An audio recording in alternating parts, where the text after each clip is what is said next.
Monroe. Good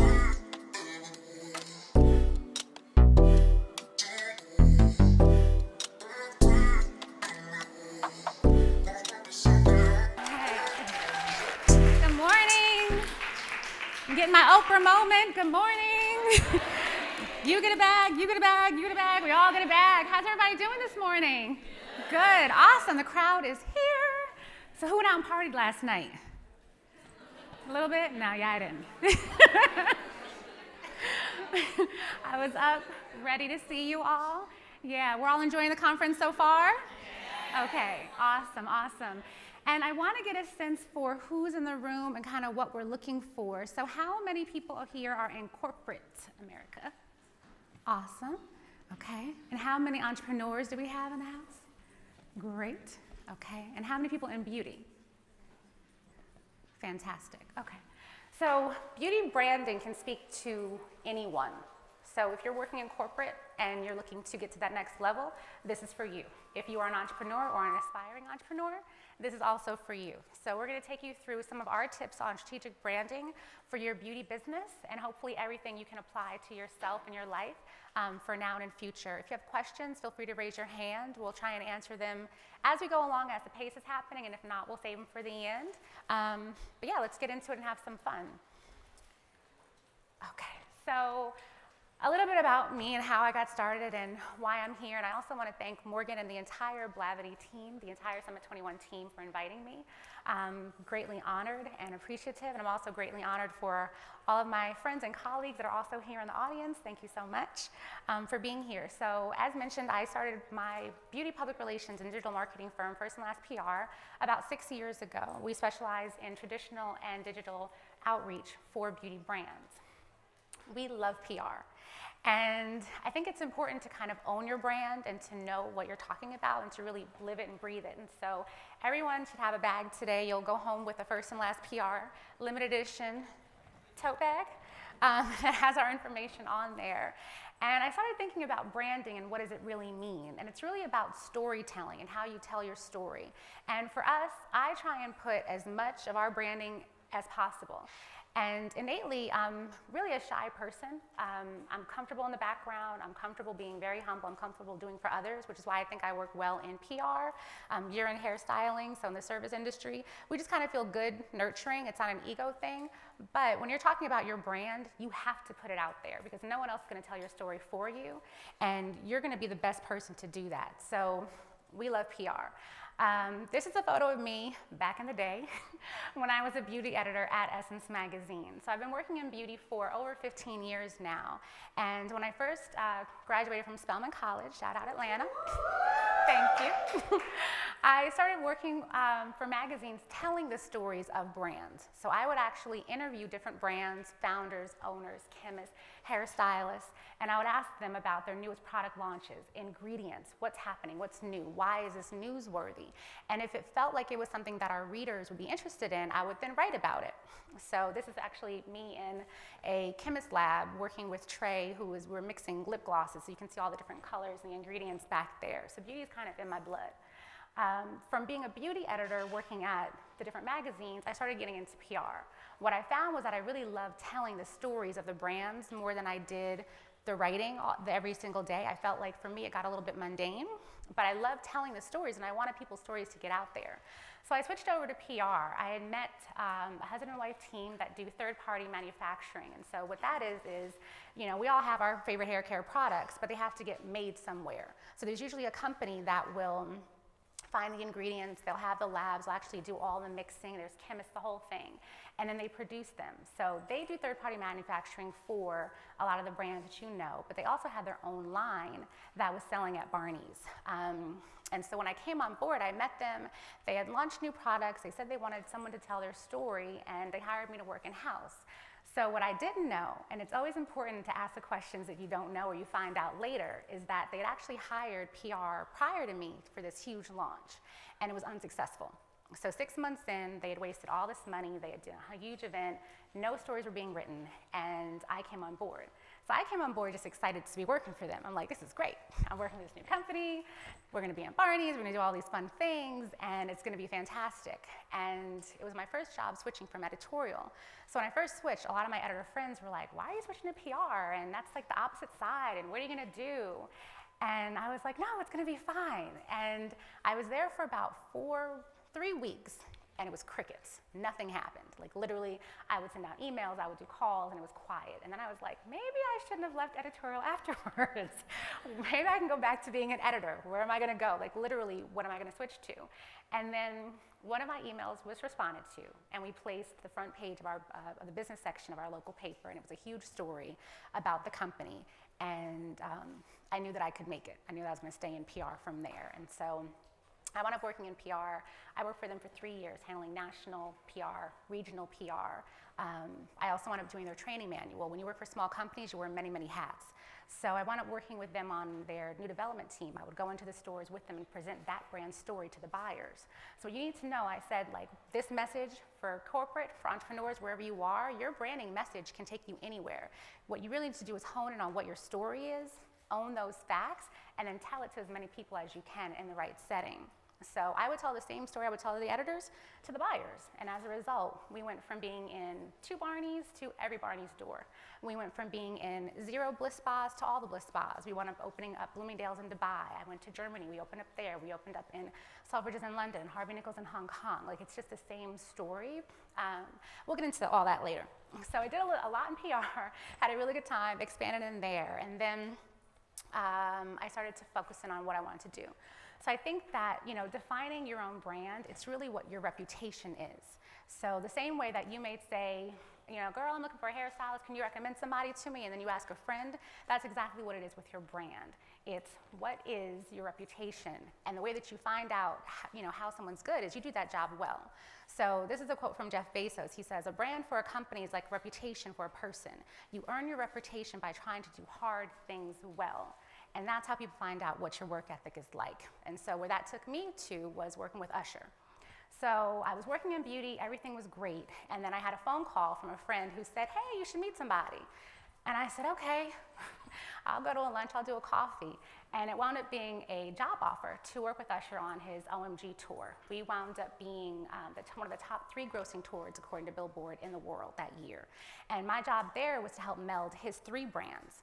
So we all know, that Usher, but he also has a foundation. He has a nonprofit called Usher's New Look that helps teens. And he also has a fragrance business, which is licensed. And we wanted to find a way to meld his 3 brands together while we have this huge platform of a global tour and tell that new Usher story and tell different facades and different sides to him. So what we're gonna do today, we're gonna help you find out and identify what your story is. That's gonna be really key. We're also gonna find out how you can tell your story to people who are listening. And we're also going to help you find out how to fall in love with your brand. You have to fall in love with it, and then others are then going to fall in love with it as well. We'll go over some key takeaways, and then we'll give you some tools as well. So let's get started. Okay, so when you think about branding, you have to identify what brand story is it that you want to tell. And I think in this day and age, we see a lot of things on Instagram, and it looks really cute. You see, curls popping, lip gloss popping, everything's did. Instagram is great, but in real life, there's more to what you're doing with your brand than Instagram. And so you can go out and you can get a great website, you can get a sexy logo, you can do all these things, but essentially, your core, it's like when you were growing up and your mom always said, what matters the most is what's on the inside. That's how your brand is. So you can have all this flashy stuff, but at the end of the day, you have to have a good service and a good product and be able to put it out there for it to matter. And so, there we are. So your brand is really about how you tell your authentic story. And the unique thing and the great thing about that is there's only one you. You have one story. Nobody else has that story, and you can own that. So what makes you different from you and you and you, it's everything. It's your likes, it's your dislikes, it's how you grew up, it's your DNA, it's everything. It's what you're able to bring to the table. And that's what you need to be able to share. Certainly, First and Last PR is not the only PR agency out there, but what makes us different? The awards we won, our approach, our customer service, our Rolodex of good friends and our clientele list, our ability to write, our photo shoot production, our event production, I can go on. But it's these things that you need to have as your brand story to separate and differentiate yourself from the others. These are your unique selling points, your USPs, and these are the things that you really want to focus on. And I think that it really has to be authentic. You know, your brand is a reflection of who you are. And so today's day and age, you have social media. People are posting on Instagram. We're live. We're live right now. Hey, girl, hey. Shout out to Takesha. And so I think that, you know, it's really easy to show people who you are now. And I think it's also smart to figure out who that person is before you go public with it. And make sure that your public self is the best self that you want to show, and that that's the brand messaging that you want to tell. How you tell your brand story is also really key, and it's really important. Not every story needs to be told, and every story doesn't need to be, you know, shouted from the roof, shouted from the mountain. It just needs to be what it needs to be, and it needs to be crafted in the right way. And so I think when it talks about, you know, telling your story, number one, the best person to tell your story is you. You know, I met a friend outside, and she said, she's sitting in the front row, I'm not going to embarrass you, Nia. She said, oh, can we take a picture? And I said, yes, do you want to take it? She said, oh, I don't like taking pictures. I said, get in the picture. You know, we don't have this moment again. We're going to take a picture now, and you have to own your story. You have to really be able to do that and say that. And so I think the first thing is that you have to know what your story is. You know, if you wake up this morning, you have to find out what is it you stand for, what is it you believe in, and if you're coming up with a product, what makes that product different? What makes that product different? How is that going to be different? If you're coming out with a curling aid, you're coming out with a lip gloss, it's not the first time, that's okay. Maybe there's a new technology, there's a new technique in how you use it. So it's really about how you tell your story and you owning your story as your own best brand ambassador. You also want to identify your USPs, your unique selling points. So what makes your product different than anything else? And that's where the news is going to come in. So when you talk about editors, or you talk about bloggers, or you talk about anyone who's your listening audience and what they want to find out, they want to know what makes your product different and unique, and how is that going to be applicable to their life? What's going to make that really, really special? And then the last thing I want to say, and I don't want anyone to get hurt feelings, I want you all to feel empowered by this statement. Not everybody is your audience, right? I think that we as women, as smart women, we need to know sometimes I'm not talking to them. They may not receive my message, and that's okay. What you need to do is find out who your audience is, who your core customer is, hone in on that audience, and spend all your time and all your energy talking to those people. You're going to find people who may not understand what you're talking about. They may not get your product. They may not get your idea. You may be going in there for that promotion, and this one manager says, I don't have time to talk. That's fine. Who's his boss? Who's her boss? Go to that person. I think a lot of times we'll spend kind of looking at something, and you try and force that square into that peg hole. Don't do that. It's 2018. We are at Summit 21. We are empowered. We are doing wonderful things, ladies. So I think it's really important to find out who your audience is, who's going to get your story, develop your tribe, and go with that. Don't try and force things that are not meant for you. So the first thing we're going to talk about is listening. Okay? That listening is going to first start within. You're going to listen to yourself and find out what is it that you want to do? What is it that you want to launch? What is it that you want your brand to say? How is it that you want to say it? So first you're going to listen to yourself. Then you're going to do some research, right?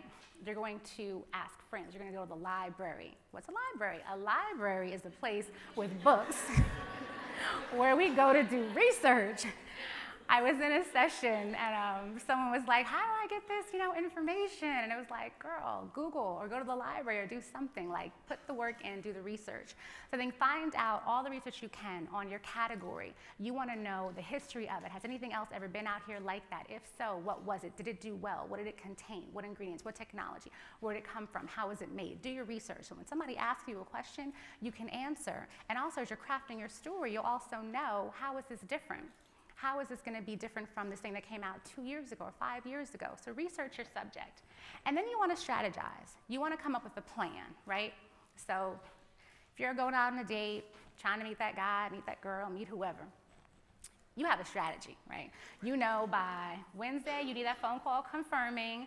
By Thursday, you need all those follow-up texts. By Friday, you have your manicure, your pedicure, your wax, you got your earrings, your clothes, the perfume is picked out, the hair is done, and everything. You have a strategy for that. You know everything is planned. So for your life, for your business, for your work, you need to strategize, right? If you're launching a product, you need to have a plan. So in PR, we develop PR plans. And usually it's a 360 view of what that's going to look like. So it's what are you going to do in real life? What are you going to do via email, via press release? What are you going to do with bloggers, influencers, with press events? It's every single thing that you want to incorporate to tell your message. You need a strong plan to know where you're going. Along with your plan, you also need a budget. So you need to maximize on your resource. You need to identify. So if you're launching a product and you want to get branding out there, there are several ways that you can get your message out there, but you should identify ahead of time how much money you want it to vote to that messaging. And it's the same thing with jobs, and if you're in corporate and you're looking to expand, what number do you need for that promotion that you're going for? What target number are you going for? Have you researched the jobs in your area and how much they're paying? Do you know how much you want to get? Do you know what your counterparts are also making? So do your research, strategize, develop your plan, and then get busy. So here are the places for your brand, where they can go and where you would belong. So if you're launching a product, there are primarily 3 different places that you can get your messaging out there we'll talk about. One is going to be your traditional media. So that's your print magazines. That's going to be your online sources. That's going to be television and radio. It could be through advertising. So if you're picking up something in Vogue or Essence or what have you, if you are going on to Blavity's website, you're going to be in, not the website, you're going to be in traditional media. So it's anything that's really tangible, a little more old school, as they say, but I love it. That's my world. Social media, which is very easily accessible to all of us. So you're going to have your Instagram, you're going to have your Pinterest, you're going to have your Facebook, you're going to have your Snapchat, you'll have YouTube, and all these platforms have different means and different methods to them. Pinterest is great. You can develop private boards or secret boards to develop your ideas. You can share and swap. So I love that. YouTube is great for obviously uploading tutorials and sharing information, and Instagram, Facebook for groups and finding other networkings with you. You all know what social media is. I'm talking to the crowd, to the choir. And then digital, of course, is going to be all your online sources. So this would be your 2190, your Blavity. This would be all these other great websites, your blogs, and any online courses that may happen. So I think when you think about your messaging and who you're trying to reach, you shouldn't look in one specific area. Don't say, well, I only want to talk to editors. I only want to talk to these people. No, because your consumer is everywhere. When you're going out to plan a vacation, or you're going out to buy an outfit, or you're going to go buy your first home, or your second or your third, you're not just going to one source. You're looking online, you're looking in papers, you're looking everywhere, you're asking friends. Word of mouth is also very key. So I think that when you're talking about your launch and your branding, you also need to have a message that's everywhere. It can't just be in one flat place, because ladies now are consumers and we are everywhere as well. I'm going to stop here for a second. Any questions? Is everyone following through? Good? Okay. And then we'll talk about your press kit. So when you talk about branding, one of the first things that we'll do after we develop a strategy is come up with a press kit. And I was chatting with a makeup artist earlier, and she's like, oh, I need to get a press kit. It's really not a big deal. A press kit is basically a written word of facts, right? And it's what you want your story to be. So it could be in a folder form that is printed out, or it could be on a thumb drive, so that people will have images attached to that. So there's 2 primary ways of doing it. You can also email them over. But essentially, and some people say, oh, the press release is dead. It's not dead. The reason why you need a press release is because you want your facts to be in there. So if you're going to launch a new mascara, you would want to have all the information factually in there that you want reported the accurate way. You want to have the brand name. You want to have the price. You want to have the weight. You want to have your retail location. If you're launching on your website, you want to have that URL in there. You want to have a quote from you as the founder, as the owner, as the chemist, as the head diva in charge. You want to have a quote in there about why you have launched this. You want to have as much information as possible that the person who's going to be doing the reporting can then essentially fact check, or sometimes develop their story from that press release. The press release is, I think, going to be, after your plan, the second most important thing that you can do. And again, that can be in a print form. It can also be on a digital form. The other thing that you will want to look into will be photos. So if you're developing a product, you'll probably want to have photos of that image. You may need to hire a photographer to take these photos. Usually we recommend doing it on a white background, so that when it goes into publications, there's nothing that's interfering with that. And if the thought of hiring a photographer is scary, you can find a photographer anywhere. You can go to a school. If you don't have a huge budget for it, you can find a photographer. You can just Google #photographer and you'll find one. So don't make it overwhelming, but I think that images are super helpful because oftentimes the outlets may not have one.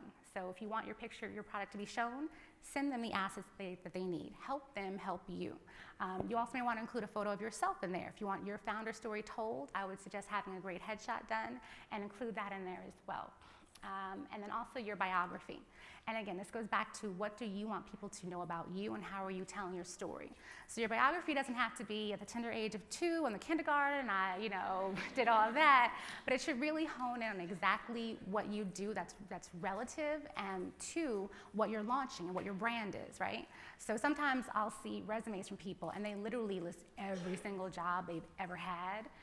I don't want to know. What I want to know is what are the key, if there's one thing you did that is key to this position and this role, what is that one thing? Tell me that thing. If there's 3 things, 5 things, tell me that. I want to know what's going to make you stand out and how do I know? So for your biography, it should have something to do with what your brand is, what you're launching, what makes you an expert, and something fun that's in there. So it's essentially what you want people to know about you as it relates to your brand. And then we'll talk about your plan, right? So now you have your press kit. It's going to be printed or it's going to be digital. You're going to have your photos, you're going to have your bio. And now you want to tell people you have this product. How are people going to find out about it, right? It's either going to sit here on your shelf or you got to get it out there. So what we typically will do at First and Last PR, we do 3 things as an overview. So we can do events, right? So an event would be something similar to this. It could be anything, depending on what the product is. And it's a way for you to gather a group of like-minded people who are interested in hearing your story so that you can tell them in a mass setting, right? So if you are launching a product, we could do a cute beauty editor breakfast where we invite all the beauty editors and the bloggers and we go get some breakfast and everyone shows up and looks really pretty and we talk about the product and you make a speech and it's all one huge setting and then everyone goes, but it's still intimate enough and people get the messaging that's out there. Another thing that we could do is send out the press release via email or snail mail. If you choose to do this, I think that it's great, and I think you should follow up with everything you do with an emailed out press release either way. Do not, please, please, please, please, do not mass e-blast this thing. You should not use MailChimp. You should not use the BCC line. You should not use anything that's not going to make someone feel special. Right? So when you get an email or you get a text or you get something from your friend or from your family, how do you want to be addressed? You, Nafisa, how are you doing? Hey girl, hey, right? You don't want 270 Scott and then I'm like, oh, I'm BCC'd, or even worse, the CC. You guys ever get the CC? Yeah. So it's you and 200 people on the same email, and of course everybody's replying back, and it's just a hot mess. And I think the only thing worse is a group text. So if you do decide to send out your information via email, which is totally fine, make it individual, add a personal note, it takes a long time, that's fine, you can find a service perhaps, but no e-blasting. And there's also private meetings, which I tend to love as well. So these are more exclusive conversations, right? So I've been following along your story, I read your column, I know exactly what you write about, and I want you to write this story. And I also think that there's an angle, okay? So I'm going to come to you because you write the #1 mascara blog out there, and I'm launching this new mascara that comes with a wand that heats up and it curls and it brushes your teeth when you're done with it, okay? It does all these things, it's hot, gotta have it. So I'm coming to you first. I have a list of 200 journalists that I could go to. Not everybody writes about mascara. Some people write about beauty in general. They may write, but you are the one that I want. So I'm going to come to you and say, what's your name? Damali. Damali, girl, do you have time for coffee next week? Or better yet, let's go get manicures and pedicures, because everybody always needs a manicure and pedicure. So do you have time for nails or brunch, or what do you do, right? I will stalk you on Instagram and find out. Do you like cooking classes? Let's go cook. What is it you want to do that's already not taking up your time? That's the thing with journalists also. Journalists are busy. Now, you think you're busy, you have a life, you have a job, you have this, you got kids, great. Journalists are also, and they have demands on them from higher ups than all of us. So what is it that you can do that we can meet? I can give you an exclusive on this. You'll be the first one to talk about it, and your story is going to be a lot larger than it would for other people, and you can kind of trickle your stories in that way. So try and find as many ways that you can personalize things as humanly possible. I think that when we think about PR and you think about branding and how you tell your story, a lot of times you think about like mass. I think that mass is great, but when you start off, you really want to be specific with your intention, with what you want, and how you're going to get it out there. And so here's an example of a pitch we were just talking about. So if it's a friend that you know, like Damali, it's more of a hey girl, hey, Hey Morgan, great seeing you at Summit 21. Girl, you did your thing. Look how crowded the branding seminar was. Okay. I have some exciting news to share with you. And then you can go into all the facts that you want to. You talk about the mascara, don't make it too long. She's busy, nobody has time to open up all these emails. But it can be more friendly. You get into the news. Are you gonna write a story? What do you need? Here's a link to the images. You wanna do an interview. You kind of follow up that way. But it can be casual, though you would talk to a friend if they're a friend. If it's someone that you don't know, it's like a cold call, right? So it shouldn't be, hey girl, hey, because that will get deleted because it's just disrespectful. So it will be more formal. It could be dear Morgan or hi Morgan, hello Morgan, whatever your chosen greeting is. I hope you had a great weekend. Studies show that 9 in 10 women love lip gloss, but they don't know how to blah, blah, blah, blah, blah. So there's a news hook, right? There's something that speaks to her, it speaks to her thing. If you follow a story that she recently wrote on lip gloss, maybe it's, hey, I read your story on this, but did you know that? So there has to be something that's gonna be exciting and a hook that's gonna be on there as well. And this is what a typical pitch could look like for formal.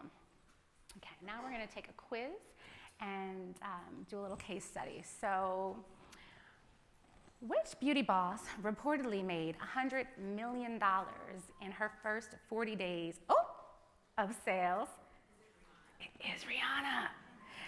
Who, if you go to Instagram, this was as of last night, has 1,306,893 posts under the hashtag Fenty Beauty.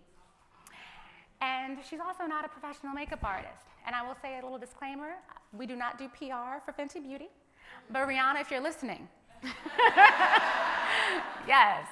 So 3 things that Rihanna taught us about how to launch your brand that I think are so important. I mean, you got it on question number 1. So Rihanna taught us that inclusivity is important, right? And they're listening. When Rihanna decided to launch Fenty Beauty, she didn't come out with 1 shade or 8 shade. And for years, what was our major complaint, ladies? Yes.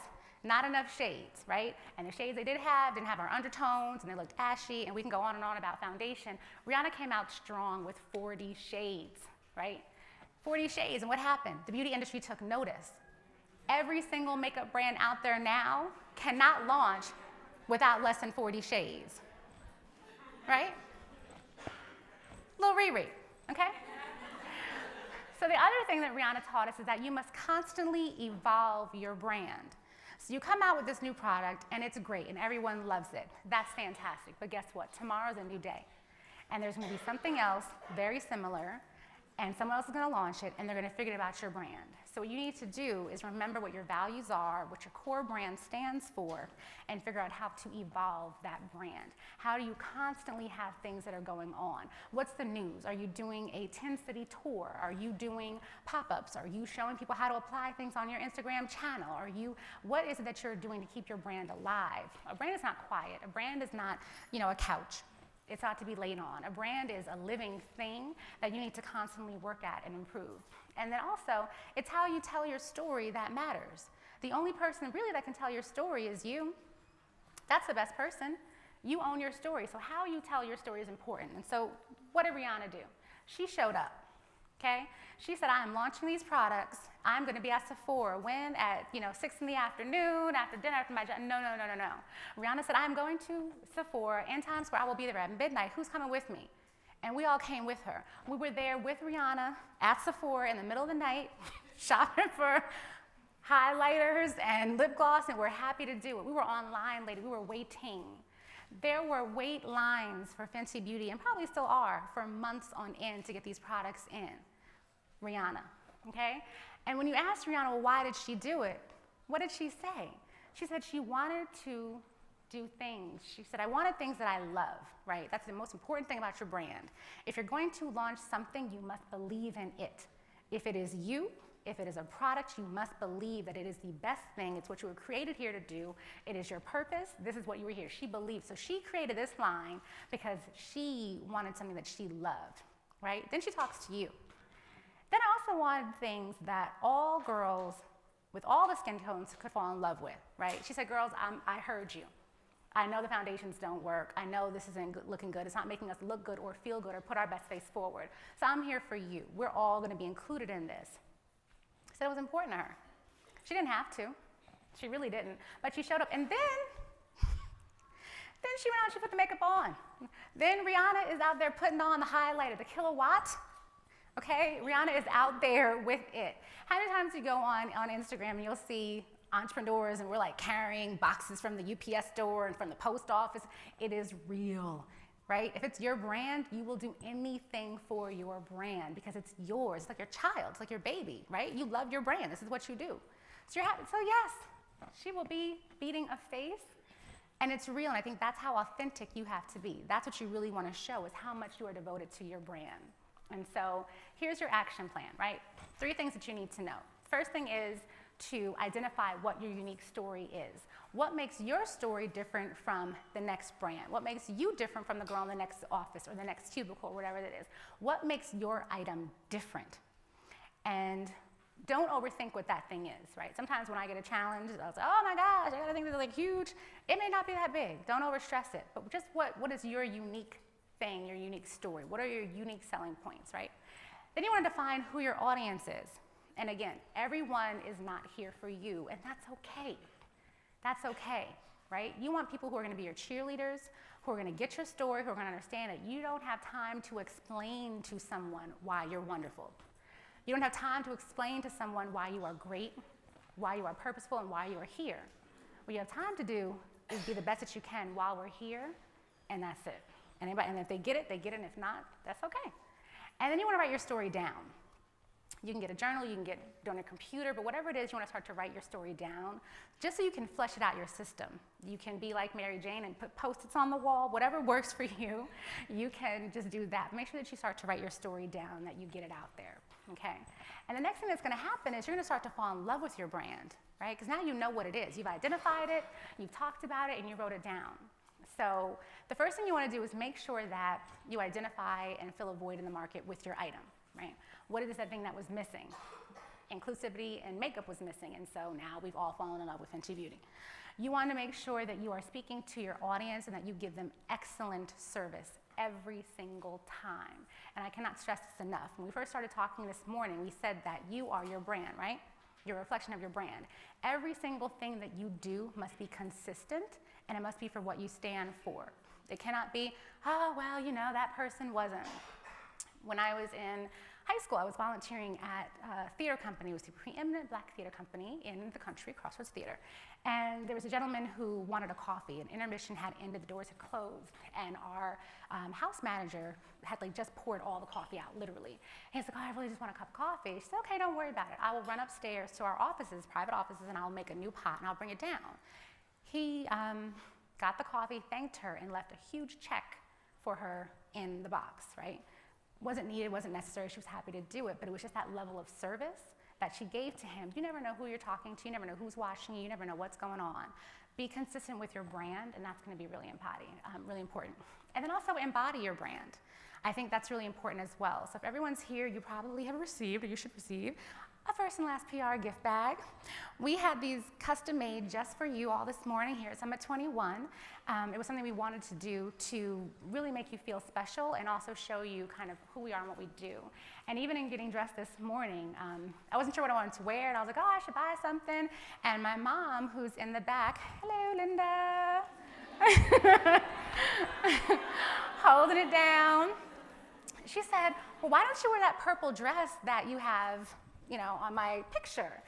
And I was like, oh, I could save money, and I already own it, and I haven't even worn it. I only wore it for the photo shoot. So yeah, I think you have to walk it like you talk it. I think you have to embody what your brand is and try and incorporate that in everything that you do, right? And so I'm gonna show you what happens when you start to be consistent and when you deliver. So when you come up with a plan and you follow through, and you make your messaging clear and consistent, and you keep it very, very consistent, this is what you're gonna wind up seeing and the reaction that you'll see. This is from a blogger mailing that we did recently for a brand that I was working with. And I'll let you see it. This kind of makes me wanna forfeit my jog and just do like a like, I don't know, an at-home workout and unbox this, but I cannot neglect my work.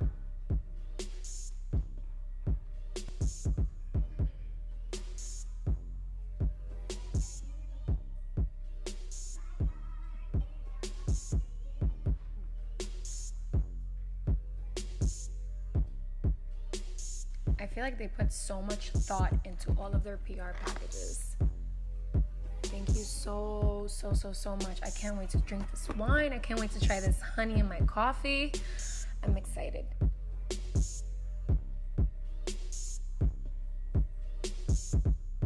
Presentation is everything. I mean, look at this little package. Looks like a honeycomb sort of thing going on. All this gorgeous gold stuff. I mean, look, first and last PR, y'all doing it. We see you out here. And we got some coconut vanilla honey and some honey wine. So I will be sipping on some wine while I do my hair. Thank you so much, Tania, and everybody at Cream of Nature, and Stephanie and your team at First and Last PR. This launch is amazing.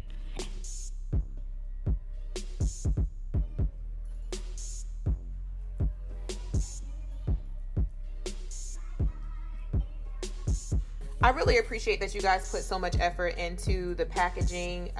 It really is aesthetically pleasing and it makes me feel special. Creme of Nature always sends the cutest PR packages. All right, let's open this.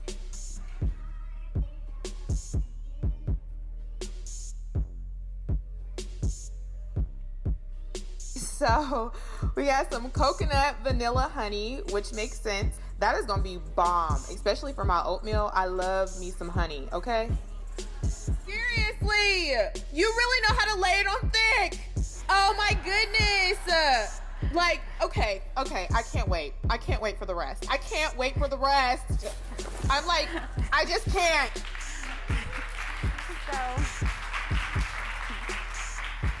So those are all unsolicited reviews. We went on Instagram and they just happened to be on there.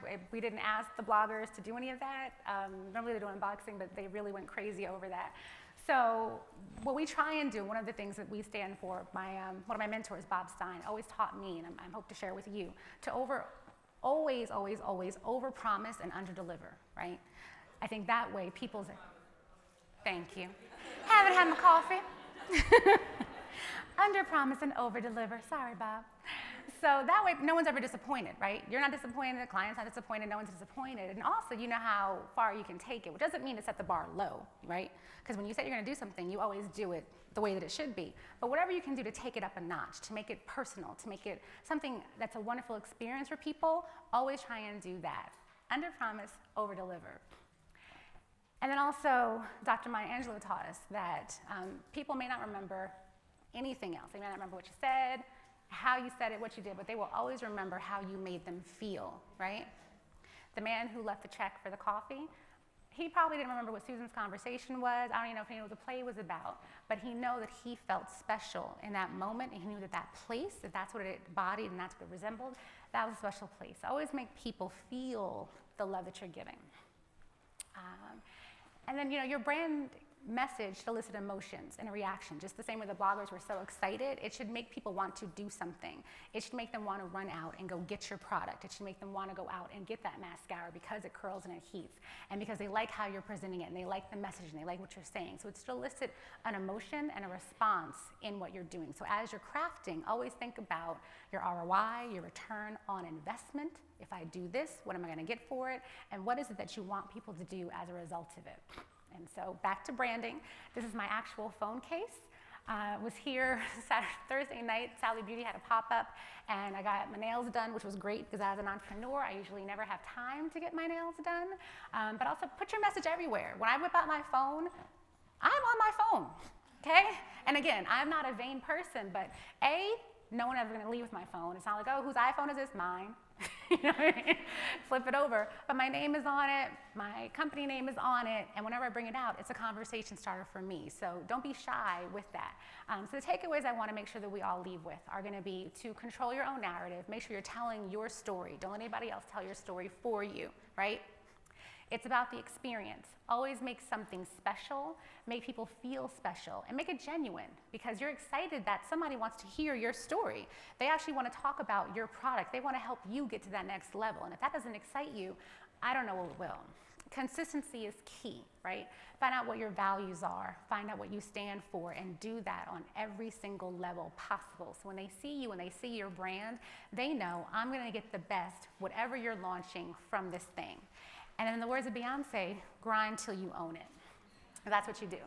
And then also to quote Kayla Walker, who's doing an amazing job hosting this event, stay booked, busy, and blessed, right? Yes. So I think we talked about having your story not as one thing, but a living story and keeping it going. So once you've launched your brand, once you have this thing, you have to keep it going. You have to work your brand. Work your brand, let your brand work you. You have to work your brand, and that's how you keep things going. That's how you keep people engaged, and that's how you keep things moving. We have one brand exercise that I don't think we'll do, but I want you all to do this on your own when you have time. I think this will help you identify what your brand is saying at this moment as you're working through them, right? So you want to develop your elevator pitch. Everyone knows what an elevator pitch is? Okay, you're in an elevator, you got 1 minute to tell somebody what to do. What is that pitch? Find someone today, find many people throughout the conference. Give them your 1 minute elevator pitch and listen to yours. Write down 3 words that stand out that you remember about that person and that brand. Have them do the same and exchange it. Okay? You can collect 10, see if it's consistent. You may want to modify your brand story based off of this research, this informal research that you're going to do. But try this exercise. You can do it anywhere and see what you come up with. And then for your homework, yes, we have homework. We are going to get a journal. We're going to get a word. We're going to do whatever we need to do. But I want you guys to write your story, right? It can start off with once upon a time, whatever it is. So it's going to be, here's where my brand is now, okay? It's in its infancy stage. It launched, it's not selling. It's, you know, I want to do this. I want to hire PR. I can't, whatever it is. Here's what my brand is. And I want you to write down your story. 3 paragraphs only. Can be long or as short as you want them to. And how you're going to get to that next level and how you're actually going to bring that brand to life. And I'd love to stay in touch. We'll open up the floor for questions, but if you'd like, you can certainly follow us on Instagram. You can shoot me an email if you want to have a copy of the presentation. I'm happy to shoot it over to you. We'll have a sign up on our website. And if you're interested in a one-on-one consultation following the show, in your gift bag, there's a promo code, Summit21. You can also book a consultation for an hour with me through our website, and you'll get a discount via the code just for Summit21 visitors. So I'll open the floor for any questions that you all may have. Yes? Hi, my name is Tiana. Hi, Tiana. Hi, I'm curious to know what was the inspiration behind the name of your business? The inspiration for First and Last PR. Thank you for asking. So when I first started to come up with my company, I didn't want to have my company named after me. Every single PR agency that I knew was named after someone's last name, right? Johnson PR, this PR. I didn't want that. I wanted to have a legacy. So that was the first thing that it was. The second thing was that I wanted it to encompass more. So we have a motto now, we have a slogan, we're the first ones to call, the last ones to worry about. And then the third iteration of the other meeting does go back to my mom. So I think that, she works with me and helps counsel. So she's kind of the first, I'm the last, maybe not the last, but there's a lot of play on it. But the essential was that I didn't want it to be about me and my company. I wanted it to grow beyond what I'm able to do in this lifetime. Yeah. Mm-hmm. Yes. No. Uh-huh.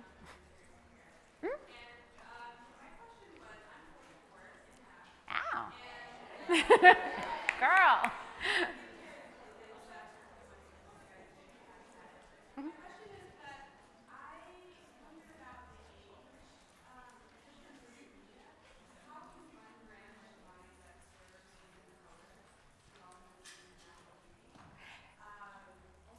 I want you to speak a little bit louder. In and out. Microphone? There's a microphone. Okay. Okay. Okay. So my question is specifically about inclusivity in terms of age, because I'm a very inclusive brand. I focus on women of color, specifically welcoming us back into the natural beauty space, and more specifically on face care. Yes. And we have so many traditions and beauty rights where we can look ageless, but in terms of how we are connecting, I find that it's challenging to have a range of ages. We have a range of sizes, orientation, skin tones, but how do I stay focused on really having people understand who I am and what my brand stands for when I'm also serving 2 different age populations? So there's the lovely millennials, but there's also those of us that are 40 to 55. Yeah. So without knowing your brand any more than you said, so everyone got the story, skincare brand, large range, right? I think what you can look to do or consider doing is speak to the concerns rather than the ages. And I think that as one of color, like we don't age. I'm 80. You know? We don't age, but we do have other concerns, right? We have discoloration, we have pigmentation issues, we don't wrinkle, but we have other concerns. So perhaps it's speaking to that, showing your expertise in that area, and then focusing there, because there are certain things that we need to do to take care. So I think that's really what it is. You can look at a model like Essence Magazine, which has been around since forever. And how do they still have, the great thing about a brand like that is that the grandmothers who were reading it when it first came out, their granddaughters were still reading it. So there's a way to speak to a wide range of audience based off of age and other things. I think you can speak to different characteristics and focus on that, not necessarily this is only good for your teens, because acne happens in your teens and it happens in your 40s. It just does, yeah. Other questions? Yes. It's okay. I'm watching a cosmetics brand, Ulta Cosmetics. Yeah. And I was wondering, I'm kind of an introvert. I really like to be in the spotlight. And a lot of my friends, and I had a focus group, wanted to be the brand. Yeah. And I just want to find that balance where How do you be the brand when you don't want to be the brand? exactly, I get it. really want my face all over the Instagram. Like I post a picture here and there, and that picture will get a lot of response. So I know people want that because we're in the age of oversharing. Yeah. But I don't necessarily want to be like splattered across the website. Yeah. So ladies, her question is, if you're launching a brand, but you don't want to be the face of your brand for whatever the reason, you could be an introvert, you may have a conflict some other ways. What do you do? How do you be the brand when you don't want to be the brand? Well, your brand could be anything. So there are a couple, you could have a makeup artist, a celebrity makeup artist who is the face, who's the expert. I think essentially consumers want to know who the expert is. Who is it who's talking to me, who's telling me this information, and why should I believe them? So I think there are ways that you can incorporate yourself where you feel comfortable. And I don't think that you should force yourself also. Again, like know your audience, know what you want to do. But you can also have other people do the talking for you that are credible. There are tons of brands that don't have an entrepreneur face anymore. So I think you don't have to be, but maybe you have a note on your website and they know who owns it. And I think it depends on, I have to see what your brand is and what you stand for. And like who your audience is. But if you are your audience, you should somewhere be present, but you may just have another spokesperson that can speak to you so that you feel like you can focus on running your company and have somebody else talking about your company. Yeah. Did you? Yeah? A short question. You talked about, investing. Yes. And you listed a few different places that you can put your money. But like, let's say you're starting and your budget is not that big. Yes. What are your first 3 places that are like key to invest? Okay. So ladies, the question is, if you are just starting your company, you don't have some huge investor who's giving you money, what are the 3 places where you should put your items first, right? So I think nowadays, and it depends on, again, what it is. I think first it's writing a press release. Just get your information out there first so the information's accurate and having your plan together. I think social media is a great way that is free. Everybody has Instagram. So you can just control those pages and there's 0 cost.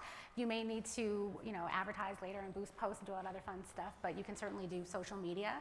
And then a website that you can do on your own, a DIY website, not a $20,000, custom code. Now I pay the custom code person $20,000 and I need to make one edit and I can't afford to do the edit because I don't have another $20,000. Not one of those, but go to Square or go to all these, websites where you can just get a domain, you can put it up yourself, and it's simple and easy. You can also add an e-commerce platform to some of these DIY sites, and that way you'll start to see the income coming in, and once you get to a comfortable place, you can figure out where you want to expand from there. So I'm saying once you are ready to spend some money, what are the first places? A PR company. Okay. Once you have some money, hire PR. Yeah. PR company, I would say a professional photo shoot, that would be, something that's huge because again, you want to service those photos out there.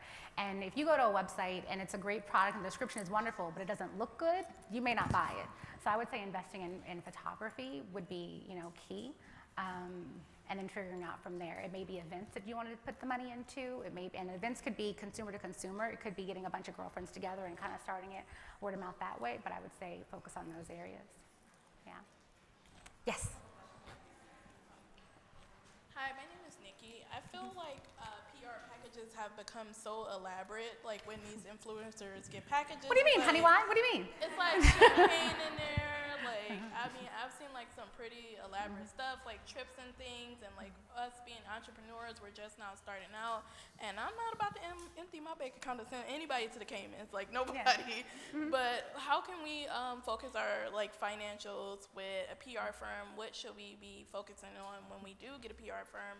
How do we spend that money with you guys? What's the service that I should get from you? Like, specifically, like, oh, should I have you just handle my launch, or like when do you get involved and where should I focus my money? That's a great question. So the question is about budgeting and PR, and if you are ready for a PR agency, what should you do? So not every brand does an elaborate launch, right? Let me say that. You don't have to. The reason why people do elaborate launches is because editors and bloggers get tons of things. So how do you stand out? Usually it's by doing that, right? So you send them an elaborate package. Or they may do a press trip. Press trips, I think, are good if you have something to teach. So if you have a lab in the Cayman Islands and you're going to show how you pick a coconut down from the tree and you grind it on the specific, and that's a story coming out of it, go to the Cayman. Good morning, ladies, and welcome to day 2 of Summit 21. Just wanted to let you know that on the main stage, we're starting up our fireside chat, and we will be having Rich Dennis of Shea Moisture, Melissa Butler of the Lit Bar, and Patrice Dubuque and Spada of Honey Pot. So make your way to the main stage on the 4th floor. We're getting started right now. Okay. This is the last question. You guys can go if you have to. Thank you all for coming. I think when it comes to PR agency, don't just do a launch. We get calls sometimes. We'll say, oh, I want to do a launch for like 2 months. It's a waste of your money. If you hire a PR company, that's going to be your best friend. They're going to be joining at your hip. You want to have a partnership with those people, and you want to make sure that they're the right fit for you, and that they're going to work hard for you, and that they're going to continue to develop. Because again, your brand is going to constantly evolve. You wouldn't want to go into a store and say, I only want to be on your shelves for 2 months. So why would you hire a PR company for 2 months? That doesn't make any sense. You need to at least do a year-long commitment and then build from there, because it's going to constantly be evolving. And that agency should be able to say, you should be able to say to them, I have forecasted 12 months, 24 months in advance. Here's the budget that I have for marketing and for PR. What can we do? And then you figure out how to go from there. A lot of times people will go to an agency and say, what can you do? You as the owner should say, here's what I've allotted. Here's what I want to get. How can we achieve it? And then we as a practitioners and as a service agent should say, here are some methods which we can go about doing it. What speaks to you the most? You don't have to do elaborate mailing. You could just mail the product. Or it could start off with just an email, and if there's a bite and interest, then you send it out, right? I don't think anyone should go broke on PR. I get a lot of calls, and I tell a lot of people, like, PR may not be right for you. It may not be the right time. We may not be the right agency. I know my audience. So that's okay. There are many things you can do. We can talk about, like, I don't want to hold everybody up, but you don't have to go big or go home every single time. When you're ready, there are some fun things that you can do that are creative. But the most important thing is that you get your brand and your messaging out there and your story out there, and that you tell it. And I would say start there. Yeah. You're welcome. All right. Thank you, ladies.